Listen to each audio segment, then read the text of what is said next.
Presentamos 24 Horas Central.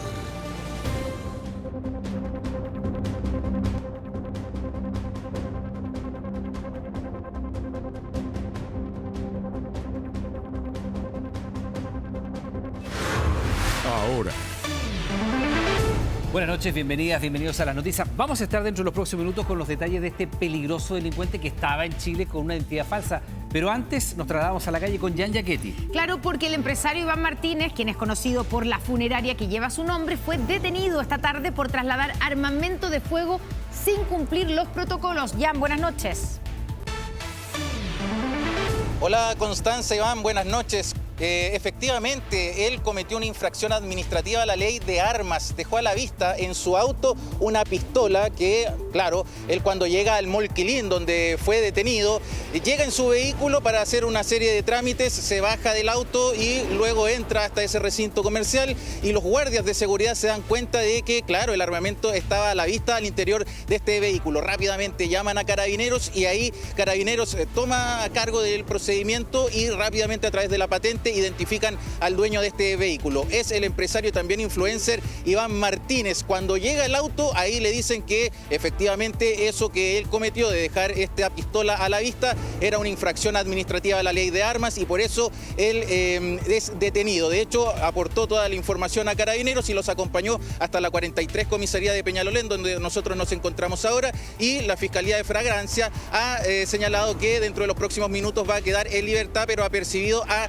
declarar. Hay una investigación de por medio porque, claro, él mantiene un permiso de tenencia de armamento en este caso, pero es una tenencia para fines deportivos. Y ahí es cuando él tenía permiso para poder trasladar este armamento, pero efectivamente no la podía dejar a la vista de las personas que estaban por ahí transitando en los estacionamientos del Mall Quilín. Así es como entonces los guardias de seguridad se dan cuenta de esta infracción y luego Carabineros se hace cargo entonces de la detención de esta persona. Me gustaría que pudiésemos escuchar quién señalaba a la autoridad respecto a este caso.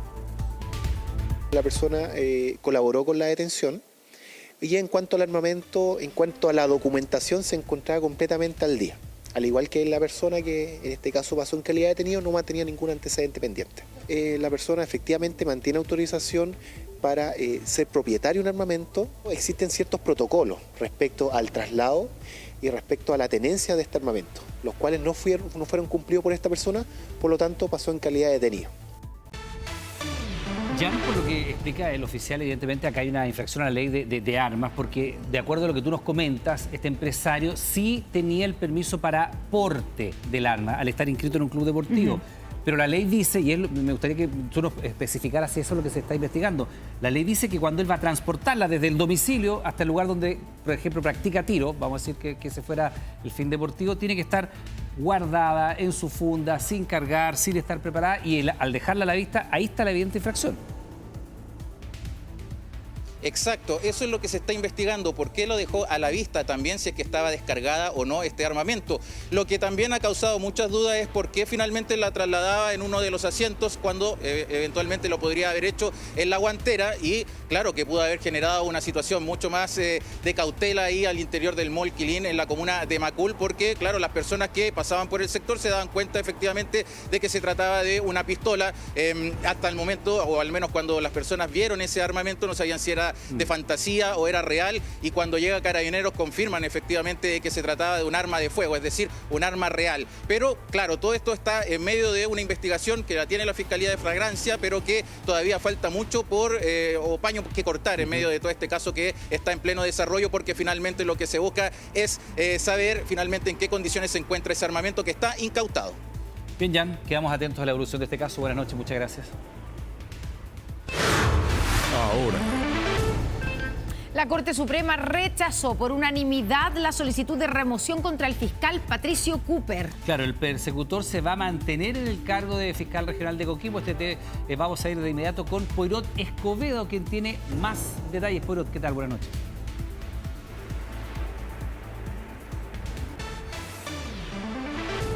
¿Qué tal? ¿Cómo está? Muy buenas noches. No logró su objetivo este requerimiento presentado por un grupo de 10 parlamentarios oficialistas en contra del fiscal regional de Coquimbo, Patricio Cooper, un persecutor que ha estado envuelto en una serie de polémicas, principalmente por las causas de alto perfil público que ha tenido que llevar adelante. Por ejemplo, tuvo a su cargo el caso Procultura, también el caso Sierra Bella y más recientemente este caso que involucra a la diputada Carol Cariola por un presunto tráfico de influencias. La unanimidad de los 17 ministros de la Corte Suprema desestimó los argumentos en contra del persecutor, a quien se le acusó específicamente de haber actuado con negligencia en el allanamiento a las dependencias de la diputada Cariola y también la posterior filtración de antecedentes de una investigación reservada. Revisemos a continuación las declaraciones que generó esto después de la audiencia.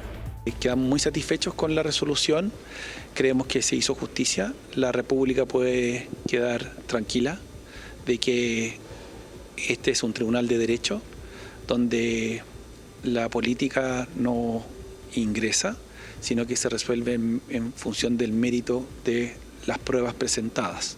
Lamento esta decisión, lamento aún más que sea unánime. Parece que hay instituciones que todavía se resisten a cumplir con sus funciones, a analizar la profundidad de la evidencia que se entrega. Yo no hice ninguna manifestación política de mi alegato. Ustedes, y afortunadamente también gracias al Poder Judicial, esto se puede transmitir, va a poder quedar por generaciones a disposición de distintas personas y creo que cualquiera puede observar que yo no hice ninguna alusión política.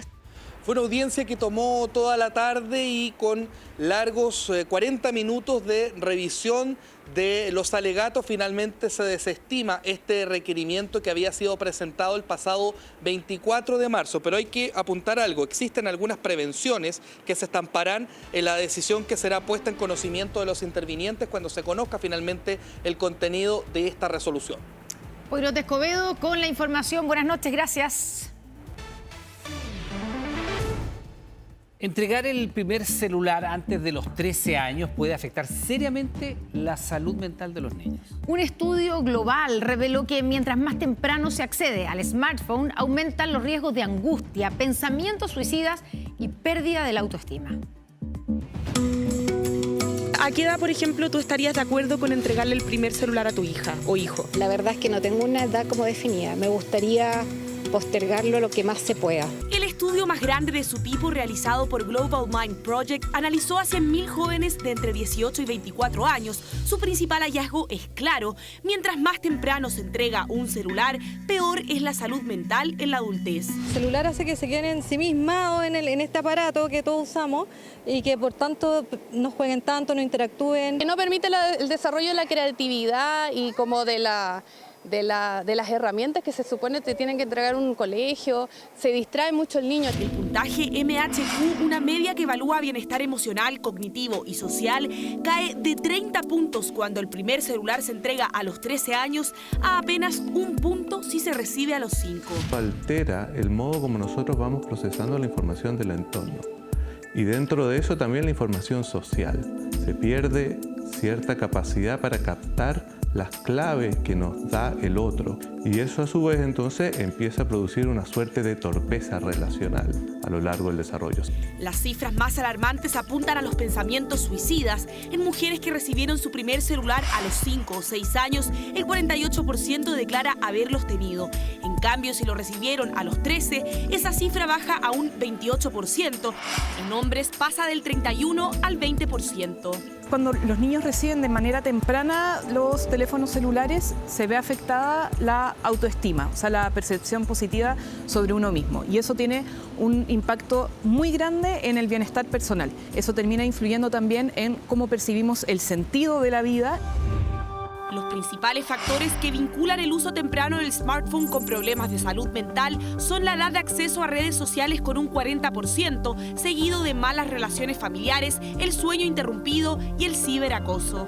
No hay control, hay mucho morbo, no tienen la capacidad como para diferenciar lo que es bueno, lo que es malo. La ansiedad se ve reflejada en acciones que quieren todo de manera inmediata, los estímulos que tienen, los tipos de juego que manifiestan. Los síntomas graves de angustia también aumentan si reciben un celular a corta edad. Aumenta mucho la secreción de dopamina, que es la hormona del placer.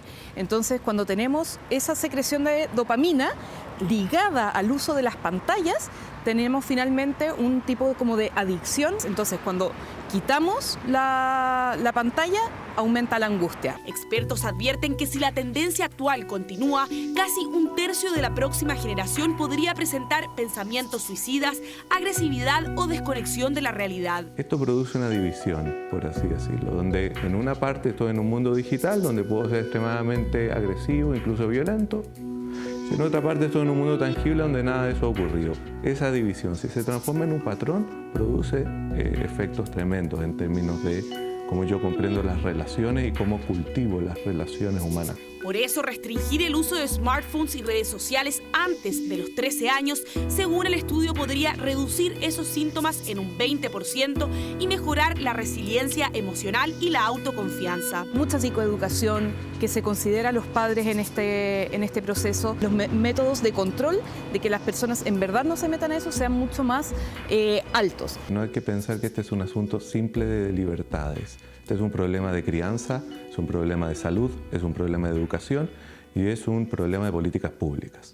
Entonces hay que abordarlo en todos los niveles. En una era cada vez más digital, la presión de pares suele ser lo que lleva a los padres de los niños a entregarles un celular a edad temprana por miedo a ser excluidos. Por eso la necesidad de trabajar en un consenso que ponga en el centro el bienestar de los niños. Ahora.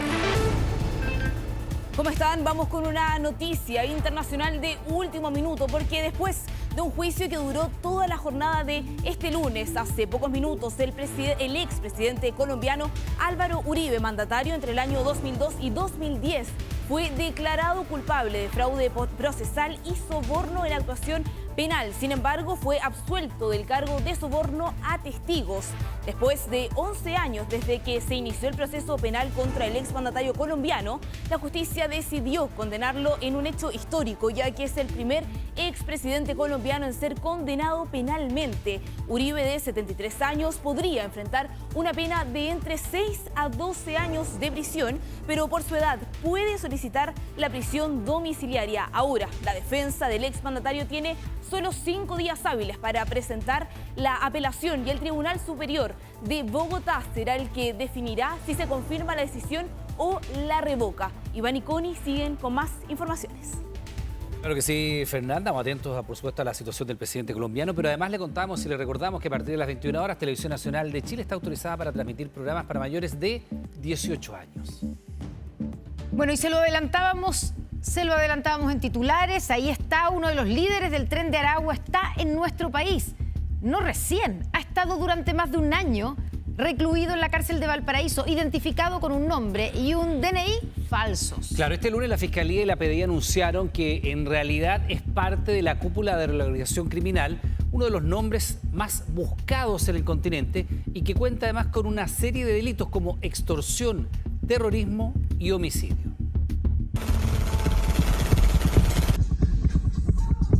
Parte de los registros que contenía el celular de uno de los líderes del Tren de Aragua, y no cualquier líder.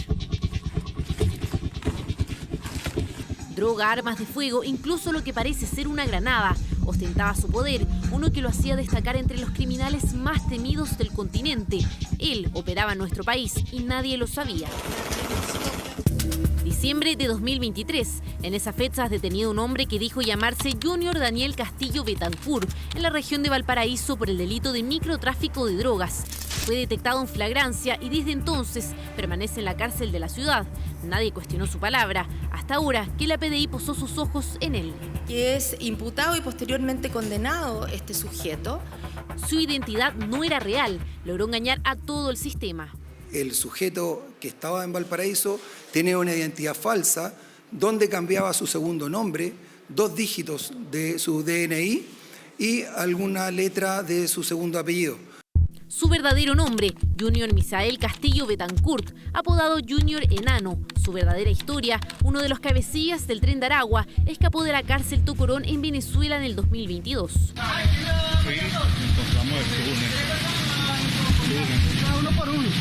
Principalmente en Venezuela estaba siendo buscado por extorsión agravada, por terrorismo, por financiamiento al terrorismo y también por homicidio. Corresponde a uno de los sujetos más buscados por parte del sistema venezolano.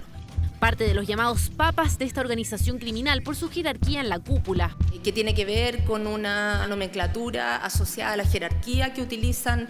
Sería el brazo derecho de Héctor Rustenford Guerrero Flores, más conocido como el Niño Guerrero, también parte de los papas y que fue detenido en España.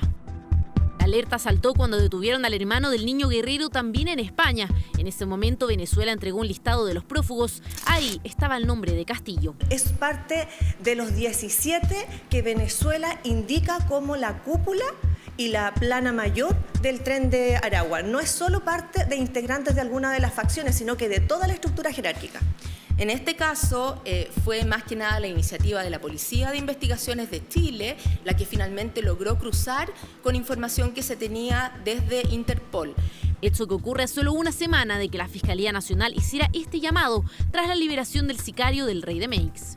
Y lo que hemos dispuesto es que vamos a revisar todos los casos de los imputados privados de libertad actualmente extranjeros para los efectos de asegurarnos de que no tengamos algún sujeto que no haya entregado una identidad falsa y no nos hayamos percatado. Hasta el momento no hay información formal por parte de Venezuela para la extradición de Junior Misael Castillo Betancourt. Pero dentro de la notificación roja, ellos cuando suben la alerta a la Secretaría General de Interpol, ellos indican que el país en el que sea detenido, ellos van a solicitar la extradición. Junior Castillo Betancourt operó en nuestro país, intentó ocultar su nombre real, pero se logró comprobar su identidad gracias a las huellas dactilares, un miembro de la cúpula del Tren de Aragua que ahora permanecerá en la cárcel de Valparaíso. Esta noche en 24 horas reportajes. Desde ahora conoceremos la evidencia clave que condenó a la cúpula en Chile del Tren de Aragua. 2, le saqué todo, 3 con 4, 5, 6, 7. Ordenó a todos los migrantes que mantenían menores de edad que debían asfixiar a los bebés. Audios y videos a los que accedió en exclusiva 24 horas reportajes revelan las redes articuladas por este cartel a Cantarapacá. No hay paso fronterizo, mi gente, no hay paso. Cercanamente están pueblos de Bolivia, el poder arrancar o escapar hacia dicho país sea más fácil. Las claves del primer golpe al tren. Hoy, en 24 horas reportajes. Eso lo veremos en los próximos minutos. La mayor probabilidad es que fue un error involuntario. Eso es lo que afirma la suspendida jueza Irene Rodríguez, quien explica paso a paso las acciones que realizó y plantea dudas sobre el cotejo que hizo Gendarmería. Veamos.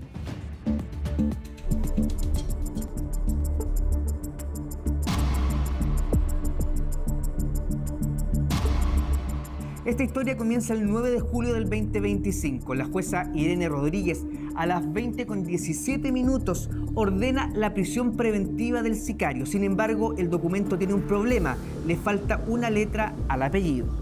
7 minutos más tarde, a las 20:25, se deja sin efecto el primer oficio, por lo que se entiende que se ordena la liberación del imputado.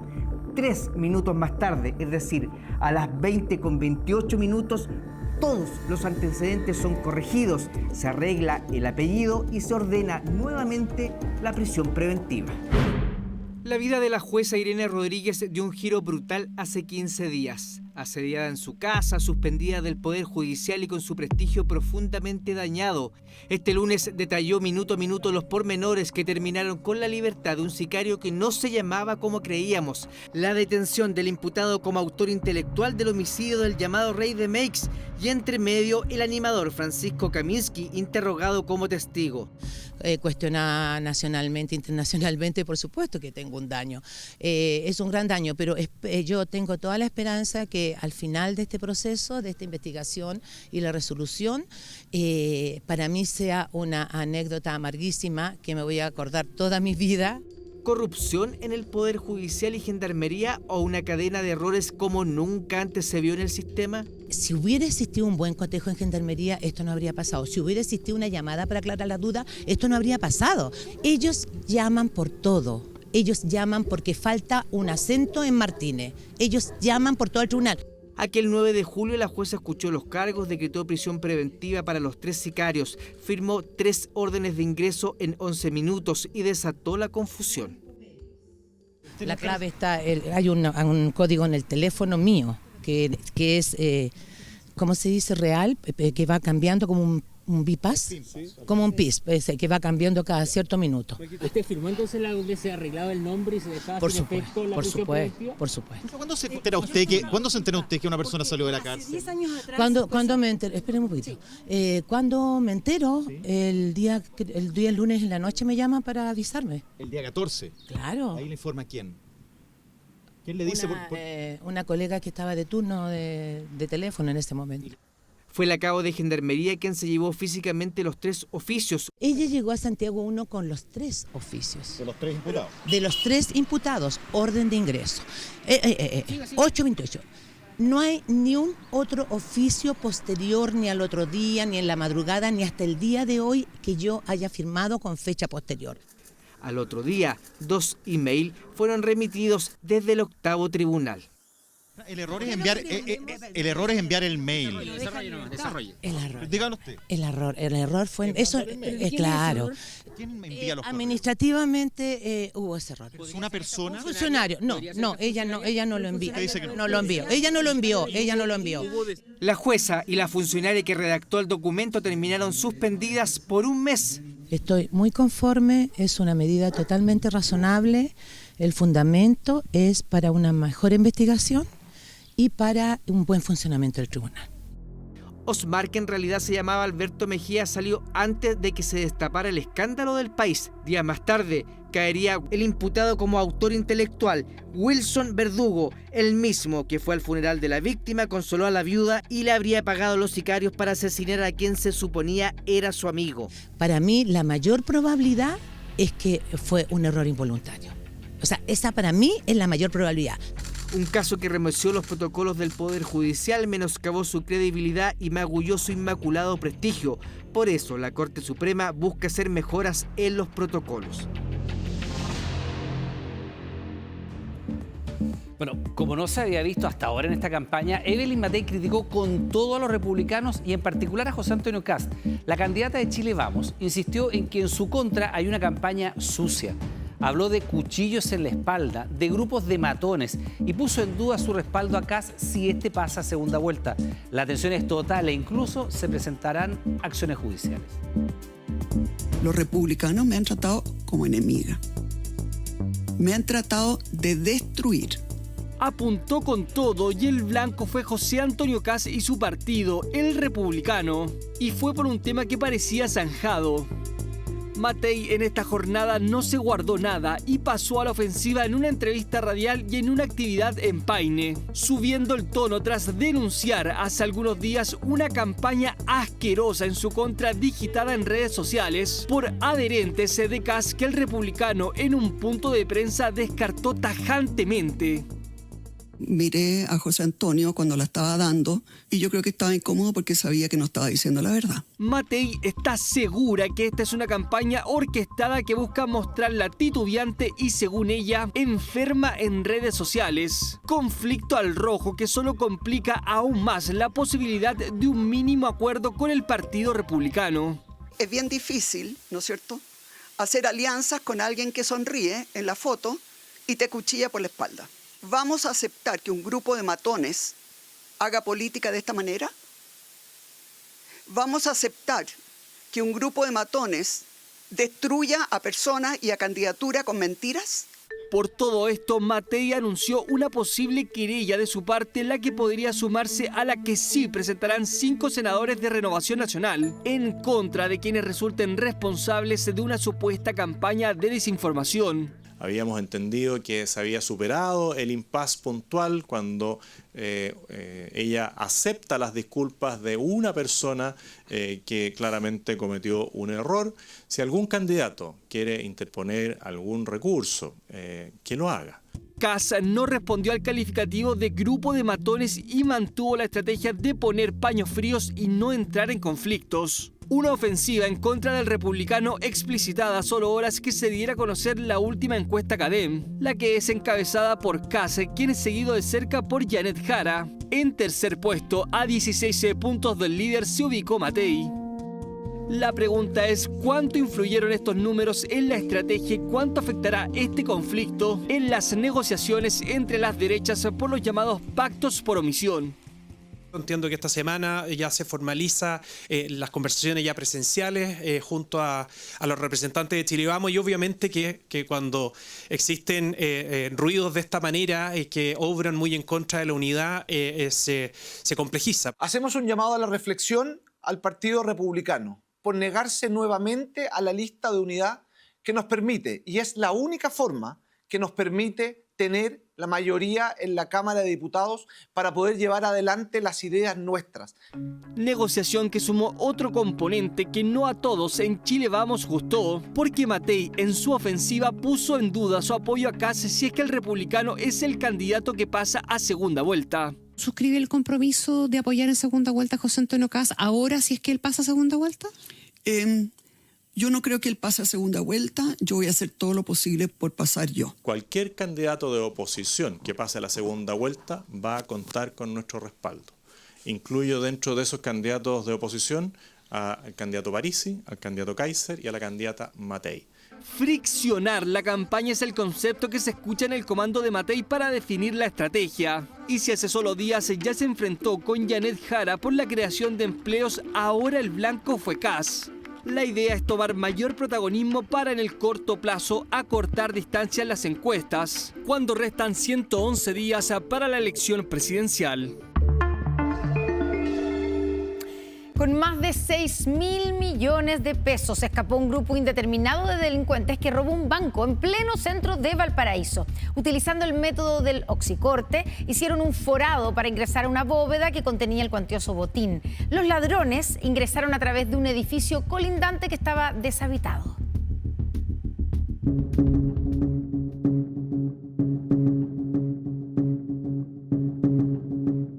Se dieron el tiempo de hacer un forado de casi 1 metro e ingresar todo lo necesario sin levantar sospechas. Esas herramientas son el único rastro que quedó tras el robo a una bóveda o un banco en Valparaíso. Con el método del oxicorte, delincuentes sustrajeron más de 6.100 millones de pesos, un impacto para los clientes que llegaron a hacer trámites. Tengo mi cuenta corriente acá, entonces yo vengo a ver qué pasó, porque yo necesito ocupar el banco ahora. Yo soy afiliado al Banco Itaúco por la empresa. Imagínense si sucede en un banco que uno no va a robar a un turista que está pasando por acá. Modus operandi registrado en la parte posterior del recinto. Los sujetos rompieron los candados de este edificio aledaño deshabitado. Sortearon la seguridad del banco al punto de ignorar las alarmas y cámaras de vigilancia. Recibimos un llamado, la alerta por parte del vigilante del banco, quien señaló que al momento de ingresar a la sucursal se percató que habían daño en el interior. Existe una alerta a las 5:23 horas de la madrugada. Se ingresa por un local colindante al banco a través de un orificio que se realizó con elementos contundentes, ingresando y accediendo hasta una de las bóvedas del banco. Despliegue de las policías tras algún registro en video de los delincuentes. No se sabe cuántos participaron, tampoco cómo fue la planificada huida, o si la banda tiene relación con robos anteriores y se actuaron dateados. Vamos a poder ir dilucidando, ¿cierto?, de qué información tuvieron que tener los sujetos como para poder acceder a esa bóveda en ese lugar y obviamente qué información privilegiada podrían haber tenido en caso de ser así. Nuevo robo en Valparaíso que ocurre en pleno centro bancario de calle Cochrane.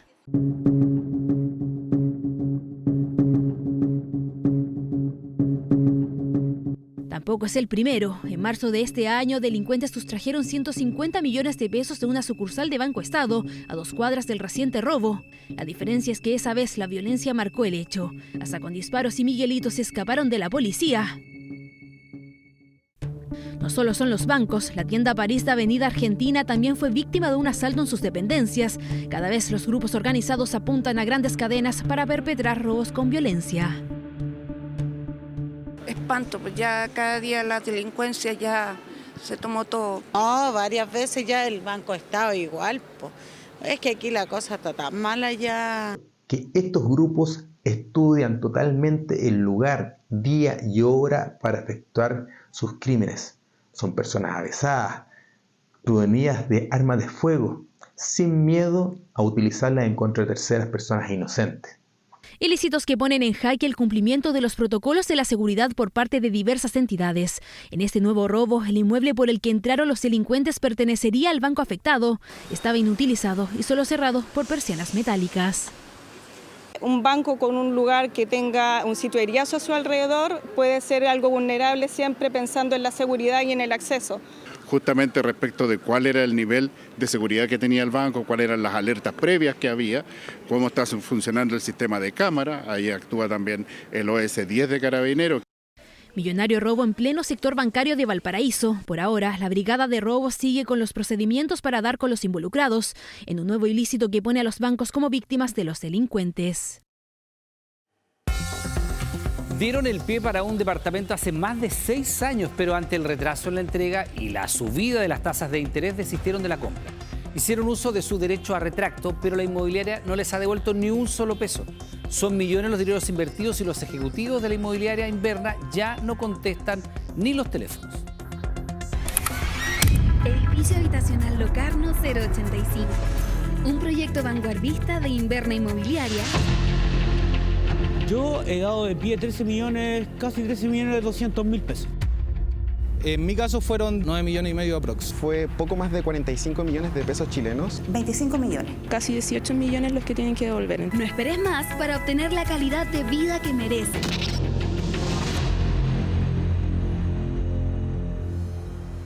Una inmobiliaria en Chile está reteniendo todos mis ahorros que logré generar entre mis 18 y 20 años y te vengo a comentar el porqué. Con apenas 18 años, Cristóbal logró una mini fortuna como creador de contenidos para juegos en línea. ¿Quieren más videos de PUBG? Denle like, comenten, suscríbanse. Casi 50 millones fue lo que invirtió en 3 departamentos. Daniel, Luis, Katy y Nicole también se anotaron con la misma inmobiliaria. Conocido como Mitec en redes sociales, y vengo a exponer a la inmobiliaria Inverna, la cual a día de hoy me tiene retenido poco más de 45 millones de pesos chilenos, algo así como 45.000 dólares para la gente que me siga de afuera pueda entender. Daniel visualizó su nuevo hogar en el proyecto Locarno de la inmobiliaria Inverna. La esperada entrega era para 2022, una que nunca se concretó. En 2019 me embarqué en esta experiencia nefasta por un lado. Yo he dado de pie 13 millones, casi 13 millones de 200 mil pesos. Se empieza a demorar el proyecto. Primero nos dijeron que por la pandemia. Después pasó la pandemia y nosotros teníamos entrega para el año 2022. Pasó el año 2022, nos empezaron a estirar el chicle, por así decirlo. Producto del atraso en la entrega, la UFC disparó las tasas hipotecarias también. Finalmente, a este trabajador social no le dieron el crédito hipotecario, ya no era factible poder comprar. Finalmente, por mi sueldo, no obtuviera un crédito hipotecario. ¿Qué le pasa a mucha gente? Le pasa a mucha gente, claro. Y bueno, y finalmente por eso quise desistir de la compra. Por esa misma fecha, Catherine ya había desembolsado 25 millones en el mismo proyecto. Hasta que ya volvimos de la pandemia, tampoco había entrega por parte de la inmobiliaria, tampoco había respuesta, siempre era lo mismo, que teníamos que esperar, que había demora, que la municipalidad, etcétera, etcétera, etcétera. Hasta que llegó el minuto, ¿cierto?, en que los entregaron, pero yo ya no podía, a mí me echaron de mi trabajo. Entonces no tenía yo cómo seguir pagando eso. Luis, por otro lado, había desembolsado más de 9 millones con la esperanza de poder habitar su departamento el segundo semestre de 2022. Cosa que no pasó. Puse un reclamo en el CERNAC, a lo cual lo mismo, CERNAC respondió que la inmobiliaria no les había respondido y hasta ahí llegaron. Nicole también planificó vivir cerca de la Gran Avenida. El edificio Locarno era ideal. Puso un pie de 17 millones de pesos y esperó. Quedé sin trabajo en el 2024 y ahí yo al tiro comencé todo el proceso de la resiliación. Volvamos a nuestro ciberdenunciante. Esas cosas solo me pasan a mí, loco, es terrible. Entonces, Cristóbal juntó en rigor más de 45 millones de pesos para el pie de 3 departamentos, también en el proyecto Inverna Locarno. Sí, obvio, yo creo que si no me hubiese dedicado al tema de los videojuegos, nunca hubiese podido lograr lo que he conseguido hasta ahora. Y obviamente los juegos, el internet, todo esto me ayudó a poder conseguir ingresos bastante altos. El monto de lo que yo pagué en total fue poco más de 45 millones de pesos chilenos, que pagué durante 20 meses mensualmente. Con el paso del tiempo, parte de los denunciantes fueron despedidos, otros no pudieron acceder al crédito hipotecario con una inflación en aumento y unas tasas de interés por las nubes. Ya no les daba el sueldo, ya habían esperado más de 4 años. En todos los casos, estos compradores ejercieron un derecho establecido en todas las promesas de compra, el derecho a retracto. Puede realizarse cuando hay incumplimiento de alguna de las partes. Ellas pudieron haberse retractado de la compra solo por el hecho de que se atrasó la entrega en más de 4 años. Porque hay una parte que no está cumpliendo con las condiciones contractuales. Y como todos tuvieron razones justificadas para la devolución de sus dineros, la inmobiliaria los hizo firmar un contrato de resiliación. La resiliación se hace, es un contrato que deja sin efecto ese contrato y que dice que les va a devolver la plata que han pagado. Una de mis clientes había pagado 20 millones y la otra alrededor de 19 millones de pesos. Sin multas. Sin multas. El trato le daba 1 año de plazo a la inmobiliaria Inverna para devolver el dinero. La inmobiliaria no contesta el teléfono, no da la cara, no hemos podido hablar con ellos. Cada una de las víctimas ha vivido su propio calvario. Nicole se tuvo que mudar a Rancagua. Catherine se quedó sin ahorros. Uno los investiga y es una empresa que tiene más de 30 años. Por ejemplo, la constructora, la inmobiliaria. Entonces uno confía en eso, porque uno al final revisa si es mi plata la que yo voy a invertir. Luis ha tenido que sobreendeudarse para poder acceder a otra vivienda. Yo vendí mi auto con proyectos de poder dar el pie para una casa, estar pagando doble crédito, el del hipotecario de la casa que me pude comprar en su minuto, más el que tuve que sacar paralelo para poder pagar el pie de esa casa. Daniel sufre de fibromialgia, con gastos médicos altísimos. También tuvo que pedir un préstamo de consumo para sobrevivir. Es un tema súper sensible para mí porque yo tengo un par de enfermedades de base. Entonces se suponía que me iban a entregar más rápido la plata por el tema de estar con enfermedades. Ahora estoy pagando un crédito de consumo de más de 400.000 pesos que no tendría por qué estar pagando. La inmobiliaria Inverna promociona distintos proyectos aparte del de Gran Avenida. En Calama, en Papudo, en Padre Hurtado, en Recoleta, donde no hay construcción alguna por el momento, y en Estación Central, donde el edificio ya está en pie. A simple vista, una empresa solvente. Lo que nos hace suponer que esa inmobiliaria no tiene plata. No tiene plata, que en el fondo es una inmobiliaria que está próxima, es una suposición, próxima a caer en la insolvencia, está sin liquidez, tampoco ha ofrecido planes de pago y eso nos ha llevado a ejercer acciones judiciales. La inmobiliaria Inverna en su sitio web asegura que tiene el respaldo de la constructora Navarrete y Díaz Councille, que es verdad, tienen más de 40 años de experiencia en el mercado. Dentro de sus principales ejecutivos está Pablo Cornejo de la Fuente, a quienes todos los denunciantes indican como la persona que les vendió sus departamentos. Vamos a tratar de llamarlo por teléfono para ver cómo nos va. Con Pablo Cornejo, él es la cara de la inmobiliaria. Pablo Cornejo nunca más me contestó el teléfono. Hace rato ya nos dejó de responder claramente.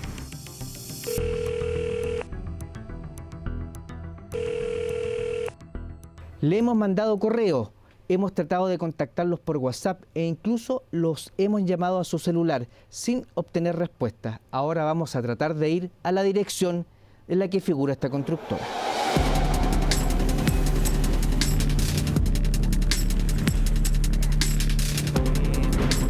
Llegamos hasta la dirección 222, efectivamente en el piso 26.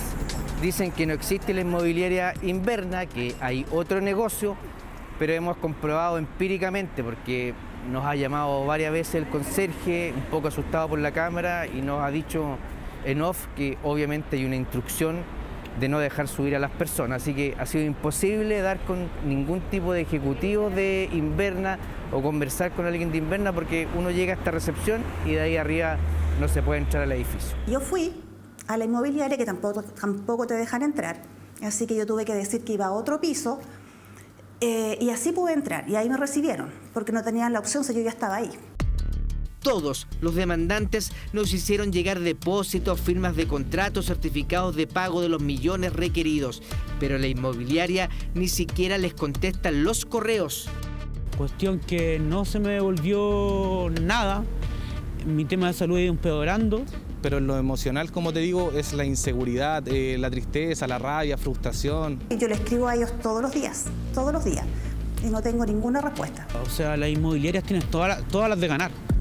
Si esto se trata o no de una estafa, eso lo dirá la justicia. Al menos 3 personas ya iniciaron acciones legales y se presume que serán muchas más. Un sueño que nunca se cumplió. El edificio se demoró más de 4 años en su entrega y ante un retracto de la compra, ni un solo peso ha sido devuelto a quienes confiaron su dinero y su sueño a la convincente inmobiliaria Inverna.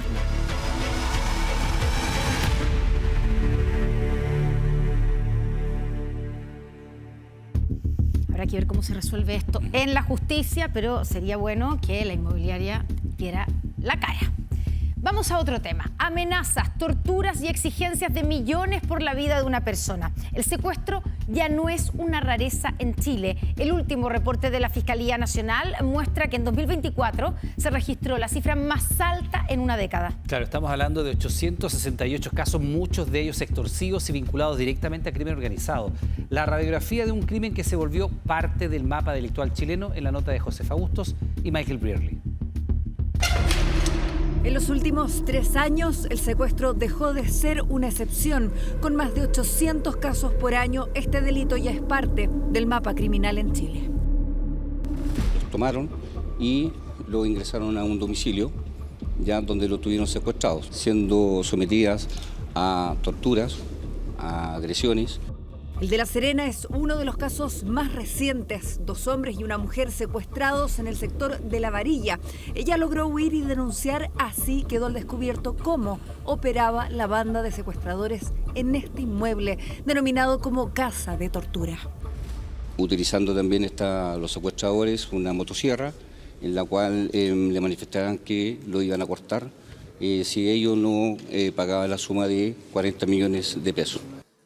5 venezolanos fueron detenidos y formalizados por un delito que, pese al aumento de las capacidades investigativas, sigue instalándose en Chile.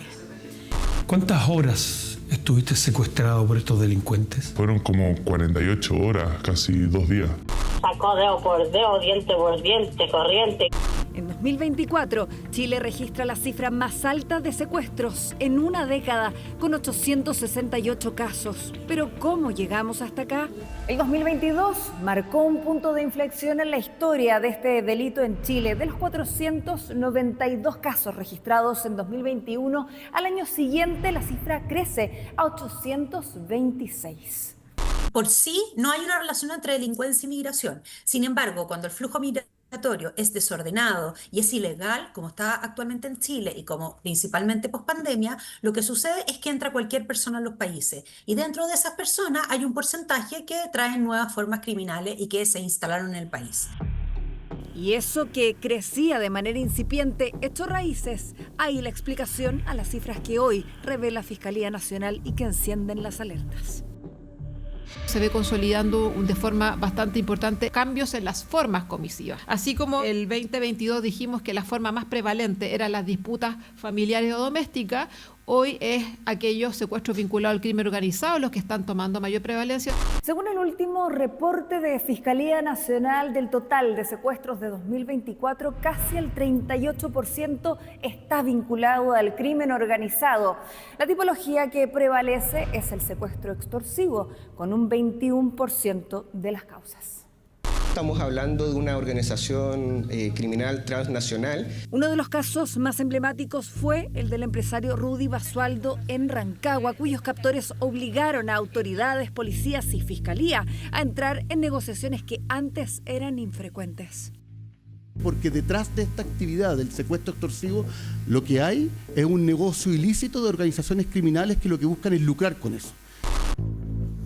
El primer semestre de este año, comparado con el mismo periodo del año pasado, se muestra algo más auspicioso, con un 29% menos de casos, pero igualmente graves. De los más bullados, el del exalcalde de Macul.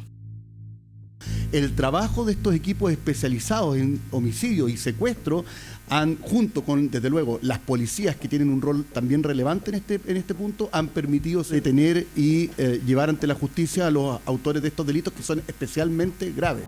El caso del exalcalde de Macul coincide en varios puntos en el perfil que logró establecer la Fiscalía de los imputados involucrados en secuestros. Hagan lo que les piden, consigan $50.000. En el 45% de los casos, víctima y agresor se conocían. El 67% tenía antecedentes penales y en 1 de cada 4 casos hubo al menos un extranjero involucrado. 63% de venezolanos, 20% colombianos. ¿Cómo enfrentar esta ya no tan nueva realidad? Poniendo todos nuestros esfuerzos a partir de la implementación de los equipos ECO en poder buscar investigar estos casos de la forma más efectiva posible, tanto con equipos robustos, con análisis criminal robusta y tecnología dispuesto para la investigación de estos hechos. Inteligencia para ver modus operandi, seguir la ruta del dinero, coordinación interinstitucional, que ha quedado más que claro en el último tiempo de que en Chile es incipiente o muy baja, por decirlo menos, y también una reforma al sistema penitenciario. Un delito de los más complejos porque siempre hay alguien cuya vida está en riesgo mientras se resuelve. Un fenómeno que cruzó fronteras y se instaló en Chile, pero que tampoco es irreversible. El desafío está planteado, el tiempo corre. 24 horas, reportajes. Migrantes obligados a asfixiar a sus bebés. Delincuentes con binoculares espiando en la frontera. Y más de $1 millón en venta de ketamina. La captura y condena de la cúpula del Tren de Aragua en Tarapacá permitió entender la gravedad con la que actúa ese grupo criminal en Chile y en esta región. Claro, Alto Hospicio, Pozo Almonte, pero principalmente Colchanes son la clave para entender cómo la banda ha permeado distintas capas de nuestra sociedad. Cristian Mercado y Claudio Arévalo con este reportaje. La violencia es algo brutal y que no era conocido en este país, además. Tengo bombas, tengo pistolas, tengo fusiles. Si quiero mandar esa vaina para allá o para la frontera, también las mando, mano. Desde ahora conoceremos la evidencia clave que condenó a la cúpula en Chile del Tren de Aragua. Sacando cuenta, todo anotado. Audios y videos a los que accedió en exclusiva 24 horas reportajes revelan las redes articuladas por este cartel acá en Tarapacá. Al que lo agarremos también le va a pasar lo mismo. Todo indica que esta zona árida y extensa es la llave para entender cómo el crimen organizado ha permeado de distintas capas en nuestro país. Aquí en Tarapacá, la región con más delitos vinculados a bandas criminales en Chile, existen demasiadas huellas de violencia, muerte y narcotráfico. No sé cuándo la vamos a meter de mano dura, así que agárralo y dale duro ahorita. Hace algunos días, en Iquique, parte de la cúpula del Tren de Aragua fue condenada a más de 300 años de cárcel. Secuestros, extorsiones, homicidios, tráfico. Algunos de los delitos que llevaron al banquillo, entre otros, a Carlos González Vaca, el estrella, quien se presentaba como el brazo derecho del Niño Guerrero, el líder o PRAN del Tren de Aragua. Hermano, si llegan para hacerlo con el Tren de Aragua, le dice que va a ir para el terminal de la costa, que me llamen, hermano. Dijo que llegaron por aquí, que montará por la estrella. Le dan la bienvenida a Carlos González Vaca y le dicen: te reconocemos como el brazo derecho del Niño Guerrero. Pero ahorita estás estrella al barrio de arriba por Iquique, Colchanes y Tizibí y todo eso. Y hay otros mensajes en los cuales se le solicita autorización para realizar una determinada actividad, por ejemplo, en lo que es trata de personas. Una larga investigación a cargo de la fiscal Trinidad Steiner data los primeros antecedentes del grupo multicrimen en Chile en el año 2021, pero todo indica que al menos desde el 2019 ya había indicios de que esta poderosa banda buscaba asegurar el control territorial en el norte de maneras nunca antes vistas.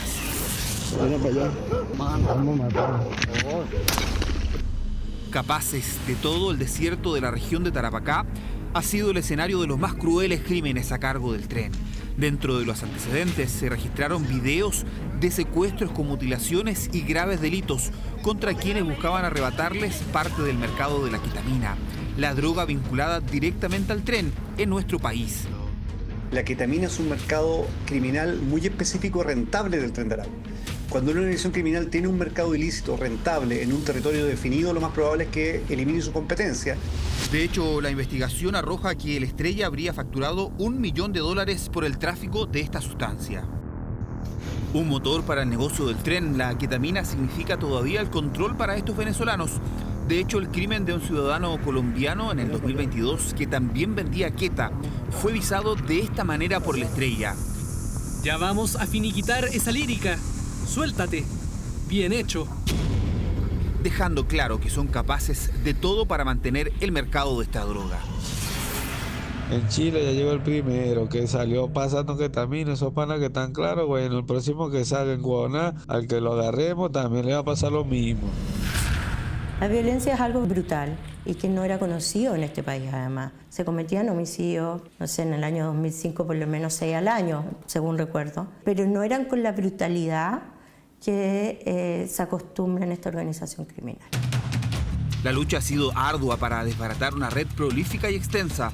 Las cifras apuntan a que el Tren de Aragua tendría al menos 300 soldados en Chile. Acá en Tarapacá, el trabajo de la PDI logró detener a una veintena de integrantes de una célula que ejecuta sus labores principalmente en Alto Hospicio, Pozo Almonte y el centro de Iquique.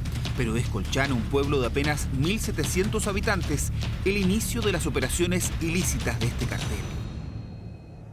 Subir desde Iquique a Colchane lleva más de 3 horas en auto por un camino siempre en subida y que por estos días es particularmente frío y lento. Son casi 4.000 metros de altura hasta llegar a una especie de cuello de botella, una comuna pequeña pero estratégica. Una de las grandes preocupaciones respecto a la seguridad tiene que ver con la frontera extensa entre Chile y Bolivia. Solo acá en Colchane son 184 kilómetros lineales que separan justamente a las dos naciones. Y el cálculo habla de que hay un paso habilitado y 14 zonas que no están habilitadas. Las últimas noticias vinculadas a militares imputados por traficar drogas ha movilizado la realización de narcotés en todos los regimientos de esta región. Esta es una zona de máxima seguridad, la última frontera legal antes de cruzar desde o hacia Bolivia. Sin embargo, según registros recopilados por la Fiscalía de Tarapacá, desde el otro lado todos los movimientos eran seguidos atentamente por el Tren de Aragua. No hay paso fronterizo, mi gente, no hay paso. Mira cómo está colapsado de gente. No hay paso, como pueden ver, no hay paso, miren. Resultan sorprendentes estas secuencias. A metros del control fronterizo, el último barniz de legalidad en estas tierras, estas bandas observan y comunican todo lo que sale y entra. La idea es proteger la fuente de ingreso que le permite el control territorial en Chile y en Bolivia. El flujo de migrantes era comunicado a través de estados de WhatsApp. Es decir, existía un completo dominio de quién entraba y salía del país. Ando pasando ahí, mire, seguro la gente llegan una semana ahí achantados ya, no va pasando trabajo. Como te digo, ellos también están entrenados, pues ellos saben lo que hacen. No son unas personas cualquiera, la mayoría pensaba son agricultores. No, pues ellos también saben lo que hacen. Preferimos resguardar la identidad de quien también ha sido testigo de la presencia del Tren de Aragua en esta zona y cómo dominan con violencia. El Estrella y sus secuaces obligaban a los transportistas al pago de una vacuna, es decir, dinero para trasladar a migrantes desde Colchane a Iquique. También la investigación cifra en al menos 29 las mujeres, entre ellas una menor de edad, víctimas de explotación sexual, quienes debían pagar altas mensualidades. El Tren de Aragua, en el fondo, lo que hace es lucrar con la migración. Y nosotros tenemos una migración venezolana muy fuerte. Entonces, lo que ellos hacen es traficar personas. Yo te cobro un cierto porcentaje para llevarte de un lugar a otro lugar. Y como hay muchos venezolanos que se desplazan hacia Chile, ellos están lucrando con eso. Pero su principal negocio se centraba en trasladar irregularmente desde Bolivia a sus propios compatriotas. Al menos 200 personas, cifra la carpeta, fueron conducidas en adversas condiciones por la frontera altiplánica. Acá hay registros de cómo los criminales trataban a estos migrantes como si fueran una mercancía. 1, 2, le saqué todo 2, 3 con este, 4, 5, 6, 7, 8, 9, 10, 11. Juan José Trejo Varguilla, alias Águila, ordenó a todos los migrantes que mantenían menores de edad que debían asfixiar a los bebés para que estos se desmayaran y así mantenerse en silencio, por cuanto a causa de los llantos los habían descubierto en ese intento, amenazando que, de ser descubiertos nuevamente, los dejarían abandonados en el desierto. Este testimonio que se incluye en la carpeta demuestra que el Tren de Aragua no tiene límites. Acá en Colchane, la frontera chilena se une con pequeños pueblos bolivianos, una amplia zona limítrofe de casi 200 kilómetros a la que llegó 24 horas y donde en algunos minutos vimos cómo una decena de personas en pleno día intentaban ingresar por pasos no habilitados a nuestro país. Es complicado, tenemos una frontera extensa, geográficamente con varios aspectos que hacen difícil su control. Si nosotros estamos en Colchane y traspasamos la frontera hacia Bolivia, cercanamente están pueblos de Bolivia que hacen que el poder arrancar o escapar hacia dicho país sea más fácil y ocultarse. Tarapacá y los tentáculos del crimen organizado en su tierra. Los largos caminos que conectan la frontera han dado espacio para distintas formas de delitos. La misma fiscal Steiner lleva adelante sendas investigaciones contra los llamados narcopilotos y narcomilitares.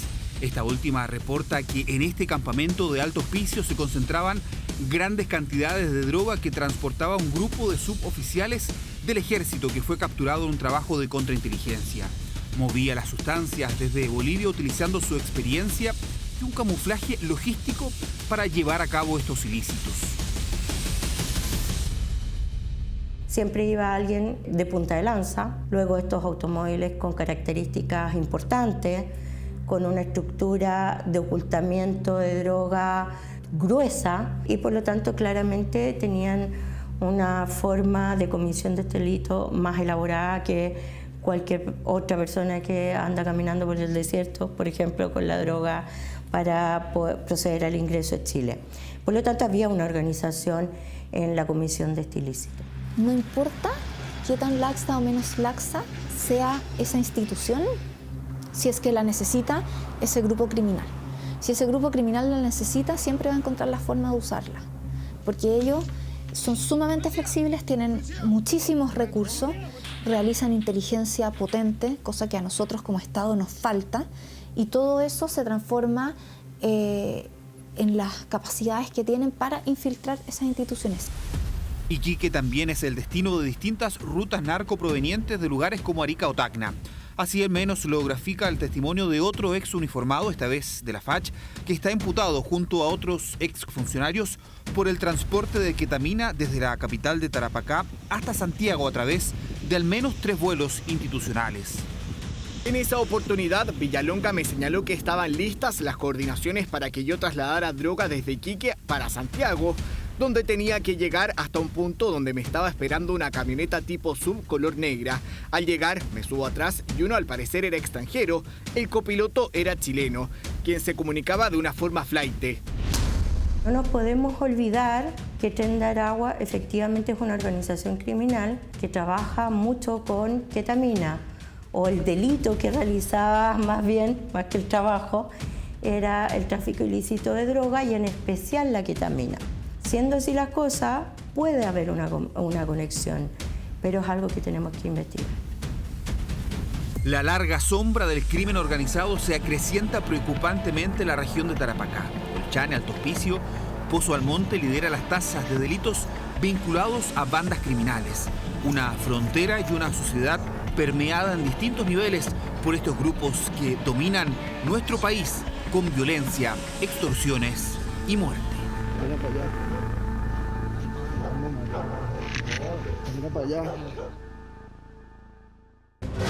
Ya volvemos con 24 horas Central. Estamos viendo 24 horas Central. Ya estamos de regreso con las noticias y atención con este dato porque 3 de cada 4 personas asegura haber utilizado al menos una vez alguna aplicación de transporte. Bueno, este es un método, usted lo ha visto en las calles, que crece de manera vertiginosa en nuestro país y que además se ha transformado en una importante fuente laboral. ¿Ha utilizado en el último tiempo alguna aplicación de transporte? Sí, sí. Acabo de tomar un Uber, de hecho. Para llegar de distancia acá al metro, lo he usado. Llegaron hace más de 10 años y revolucionaron el mundo del transporte privado. Actualmente es cotidiano utilizar este servicio. De hecho, según un estudio de la Universidad Católica, en los últimos 12 años, más de 11 millones de personas han realizado al menos un viaje a través de alguna de estas plataformas. Es rápido, yo lo siento seguro, me gusta. Me parece bastante bien y me ha sacado de apuros varias veces. Con la aplicación tú tienes la certeza de cuánto te va a salir el monto al final y eso igual a uno le da una tranquilidad. Es tanta la penetración de este método de transporte que tan solo durante junio de este año se realizaron más de 17 millones de viajes con aplicaciones en todo el país. Es una magnitud muy importante que además muestra un incremento de 14% respecto de lo que ocurrió hace 12 meses atrás. Para los expertos, esta alta demanda responde a la búsqueda de mayor claridad en los cobros, seguridad y horarios. La falta de un transporte en horarios nocturnos. Un importante número de la utilización de las aplicaciones de transporte se realiza durante las noches donde no existe grandes otras opciones para poder movilizarse en tiempos razonables. Pero estas aplicaciones no solo han permitido mejorar la movilización de los usuarios, también se han convertido en una oportunidad laboral. Según las cifras que se revelaron, en los últimos 12 años, 1,3 millones de personas han trabajado en alguna aplicación de transporte. Federico es uno de ellos, trabaja hace una década en una de estas plataformas. Nos cuenta que ha visto todo el progreso de este formato y que el eslogan de ser su propio jefe lo convenció. Pero, ¿cuánto se puede llegar a ganar en un mes? Cada uno tiene su estrategia, pero más o menos el promedio puede estar en bruto en 1,2 millones, quedando líquido a lo mejor 700.000 pesos. Aproximado. Hay conductores que pueden hacer mucho más y otros que hacen menos. Un ingreso que no se asegura permite que un amplio abanico de personas opten por trabajar bajo esta modalidad, principalmente para quienes buscan manejar sus tiempos, complementar ingresos o buscar trabajo de forma paralela. Hoy por hoy es una salida para muchas personas. Yo te comentaba que hay un grupo etario, ¿no?, que es sobre 40 años, que hoy no tienen inserción laboral y encuentran en Uber una salida para poder llevar dinero a su casa. Actualmente hay más de 127.000 conductores activos en las aplicaciones, lo que representa un crecimiento del 21% en el último año. Llaman la atención porque estamos en un mercado laboral que ha estado bastante estancado y sin embargo esta actividad se ha mantenido creciendo ya por varios años. Una de las características que explica por qué para las personas es atractivo desempeñarse en estas labores tiene que ver con flexibilidad. Uno de los pocos sectores que crece en materia laboral y que responde ante la alta demanda por este servicio que llegó para quedarse. Críticas internas y renuncias. El apoyo de la DC a Janet Jara provocó un quiebre interno que complica aún más al partido. La candidata presidencial ha dicho que tiene la intención de reunirse con adherentes y disidentes de la Falange. Estos últimos no comprenden la decisión que los deja de aliados de comunistas y frente amplistas. Una imagen que refleja el actual momento de la DC, subsecretaria nacional que presencialmente lideró el aniversario número 68 del partido, entonando el himno de la tienda acompañada del presidente comunista y uno de los líderes del Frente Amplio. Por ahí ya estamos así como asimilando los tiempos, estos días que son medio turbulentos para nosotros. El propio diácono a cargo de la conmemoración reconoció que el momento es complejo, marcado por un quiebre interno provocado por el apoyo que la ADC le dio a Janet Jara. La Falange así se sumó a la candidata del oficialismo, provocando aplausos de un sector y la indignación y renuncias de quienes no se sienten cómodos con los nuevos aliados. No tengo ninguna otra expectativa, ni los llamo a todos a que se queden, a todos que nos apoyen, eso es algo que cada uno decide. Yo lo único que les puedo decir es que vamos a hacer todos los esfuerzos nosotros por tratar de convencer a los que todavía tienen dudas. La candidata no descartó ningún gesto con toda la DC. La próxima semana se reunirá con la directiva del partido, encuentro que espera replicar con aquellos que no la apoyaron. No, yo no tengo candidato ahí. Lo digo derechamente porque... ¿Eso significa que usted anula? No quiero que me pasen al Tribunal de Disciplina, por decirlo aquí. Respetamos ese resultado. Sin embargo, eso no significa que mi candidata sea Janet Jara. Decir eso no sería honesto. Los militantes deben aceptar la decisión de la Junta Nacional y conforme a ello actuar en conciencia. No hay otra alternativa, aseguró la secretaria nacional, que se transformó en la invitada más esperada en la reunión con el oficialismo. Alejandra, ¿viene de local ahora la DC a la negociación parlamentaria? Vengo como cumpliendo el mandato de la Junta Nacional. Kraus deberá jugar todas las cartas para ganar espacios en la negociación parlamentaria, donde el deseo es la lista única de candidatos. Vamos a constituir una lista parlamentaria sólida. Yo espero en unidad que tengamos una lista única. Encontrar la fórmula que mejor impacte, que dé mayor electividad, y ya eso es tarea de quienes estamos a cargo. Las conversaciones van bien encaminadas a ojalá confluir en una lista única, que es mi deseo. Deseo que tiene complicaciones porque al menos 2 partidos siguen explorando la idea de 2 listas de candidatos al Parlamento. De Acción Humanista hemos dicho que una lista única es posible, única y exclusivamente en la medida que se considere la necesidad de cada uno de los partidos. Y creo que 2 listas bien reguladas amplían la base electoral. Es sin duda una definición que es difícil porque todos tenemos que poner de nuestra parte, pero estamos trabajando firme por eso. Trabajo del oficialismo ahora con la DC, que se reflejará en el comando de Janet Jara. Esta semana la candidata podría adelantar algunos nombres a la espera de la reunión con la directiva de la DC, que también desea espacios estratégicos en la campaña. Ya volvemos con 24 Horas Central. Estamos viendo 24 Horas Central.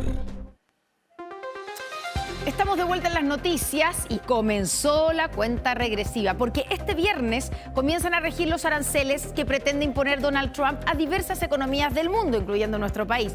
Por esto, una delegación chilena se trasladó a Washington y este lunes sostuvo su primera reunión con autoridades de Estados Unidos. ¿Cómo afecta esto a Chile? Mire. Era la temperatura de la economía en las casas de cambio. El precio del dólar subía con fuerza al comenzar una semana clave para los aranceles que pretende imponer Donald Trump. Los próximos días van a ser días más bien movidos en los mercados. Va a haber ciertos elementos que van a indicar incertidumbre. Volatilidad, que será la tónica estos días. Es que el 1 de agosto comienzan a regir formalmente estos nuevos aranceles que prometen redibujar la economía mundial y, como no, generan impacto en Chile en 2 direcciones. Arancel a las importaciones generales.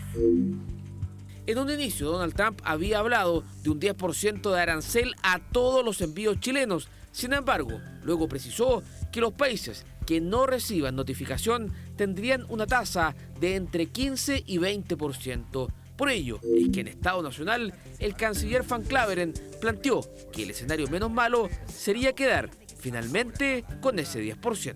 Obviamente si todo el mundo sube y nosotros nos quedamos en 10% sería positivo, pero no es fácil entender cómo se toman las decisiones en Estados Unidos, pero nosotros estamos poniendo todo de nuestra parte para que ese acuerdo exista.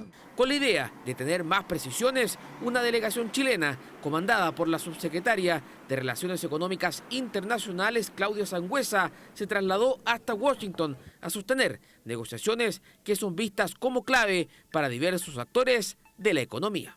Esperamos que esta segunda ronda de conversaciones termine el jueves de esta semana, así que tenemos varios días de trabajo aquí en Washington, Estados Unidos. Que ojalá las tasas se bajen a lo que estábamos acostumbrados, dado el Tratado de Libre Comercio que contenemos con Estados Unidos, al 0%. Cualquier arancel sobre el 10 sigue siendo algo muy negativo para la industria y sigue siendo nuestro gran objetivo es poder volver a cero arancel con Estados Unidos. Arancel a las importaciones de cobre. Hace algunas semanas fue confirmado por el presidente Trump. Los envíos de cobre tendrán un arancel de 50% a contar de este viernes. El gran problema es que Chile es el principal proveedor de este mineral y con su propia producción, Estados Unidos no da abasto. Estos elementos hicieron subir con fuerza el precio del metal rojo en los mercados internacionales.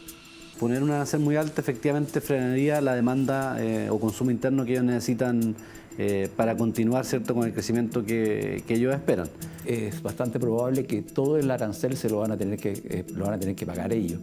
Por lo tanto, Chile se encuentra en una posición bastante favorable de poder negociar. Cobre, salmón, uvas, llantas de neumático, madera y lingotes de plata. Esos son los principales productos que le enviamos a Estados Unidos. Productos que se mantienen en vilo cuando estamos en la cuenta regresiva para que comiencen a regir los nuevos aranceles de Trump. .cl. Y después de esta gran invitación, la siguiente también es buena. Escanee el código que está apareciendo en pantalla porque desde computadores, PlayStation 5, hasta escáner vehiculares, tractocamiones, vinos con la imagen de Snoop Dogg. ¿Qué le estamos hablando? De la variada tercera subasta electrónica del año del Servicio Nacional de Aduanas. Toda la información, los productos, los lotes disponibles lo encuentra ingresando a nuestro portal 24horas.cl o ahí, en el código QR. Son cosas que se han ido quedando. Sí. Y hay de todo. Buen dato. Bueno, y otra buena invitación, quédense con nosotros aquí en TVN porque ya viene un nuevo capítulo de... Mi nombre es Dos. Que lo disfruten. Buenas noches, hasta mañana.